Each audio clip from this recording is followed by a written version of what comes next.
মাঠের ধারণ ক্ষমতা সর্বোচ্চ 25,000 দর্শক, কিন্তু বাইরে অপেক্ষমান 50,000-এরও বেশি ফুটবল প্রেমী। শুক্রবার সিলেট জেলা স্টেডিয়ামে বাংলাদেশ ও নেপাল অনূর্ধ্ব 23 দলের মধ্যকার ম্যাচ দিয়ে সিলেটে প্রথম আন্তর্জাতিক ফুটবল ম্যাচ আয়োজনের পর স্টেডিয়াম এলাকায় এটাই ছিল শুরুর দৃশ্য। অভিযোগ আছে, ধারণ ক্ষমতার চেয়ে বেশি টিকিট বিক্রি করার কারণে এই অপ্রীতিকর অবস্থার সৃষ্টি হয়। তবে সিলেটের মানুষের ফুটবল প্রেম নিয়ে আগ্রহের কথা বিবেচনা করলে এই বাড়াবাড়ি বিশেষ বড় কিছু ঘটনা নয় বলেই অনেকের মত। কখনো হুড়োহুড়ি, আবার কখনো বা স্টেডিয়ামের গেট ভেঙেই মাঠে জায়গা করে নেন প্রায় 40,000-এরও বেশি দর্শক। গ্যালারিতে জায়গা না পেয়ে তারা দাঁড়িয়ে যান মাঠের এলাকাতেই। এই অব্যবস্থাপনার কারণে খেলাও শুরু হয় প্রায় 1 ঘন্টা পর। সব জায়গা থেকে মানুষজন ছুটে এসেছেন এখানে খেলা দেখার জন্য, কিন্তু তাদের জন্য পর্যাপ্ত পরিমাণ যেরকম ব্যবস্থা থাকা দরকার ছিল সেটা এখানে নেই।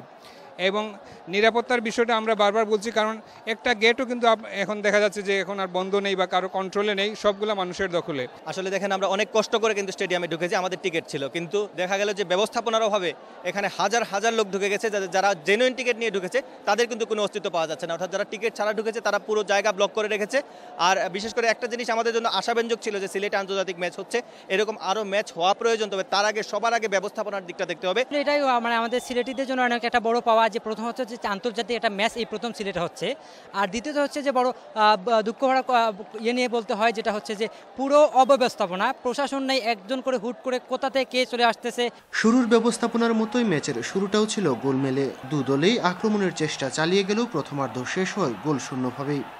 বাংলাদেশ দলের হয়ে খেলেন সিলেটের দুই তরুণ তখলিজ ও ওয়াহেদ, তবে কেউই সুবিধা করতে পারেননি। সুহেল রানা একবার সুযোগ পেল, গোলবারে লেগে ফিরে আসে তার বল।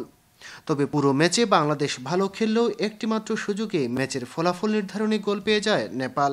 ম্যাচের শেষ অংশে সুনীল কেশরের করা এই গোল আর শোধ করতে পারেনি বাংলাদেশ। ফলাফল 1-0 গোলে পরাজয়। গোলের পর পুরো স্টেডিয়াম কিছুক্ষণ স্তব্ধ হয়ে গেলেও আবারও জেগে ওঠে দর্শক। ফলাফলের তোয়াক্কা না করে বাংলাদেশ উচ্ছ্বাসে তারা উৎসাহ দিতে থাকে খেলোয়াড়দের, আর জানান দেয় ফুটবল প্রিয় সিলেটের ভালোবাসারও। ম্যাচ শেষে সাংবাদিকদের সামনে দু দলের পারফরমেন্স নিয়ে কথা বলেন কোচ ও অধিনায়ক। তাদের সবার কণ্ঠেই ছিল দর্শকদের অকুণ্ঠ ভালোবাসার প্রশংসা। For the country of Bangladesh, this is a great thing. Yes, I know they broke the gate and they came onto the field, but that is what football passion is about, and I want to thank BFF for their hospitality, and I thought they managed the situation very well. I am very surprised and I'm very happy that we have a lot of people who like football in Bangladesh. The football is alive over here.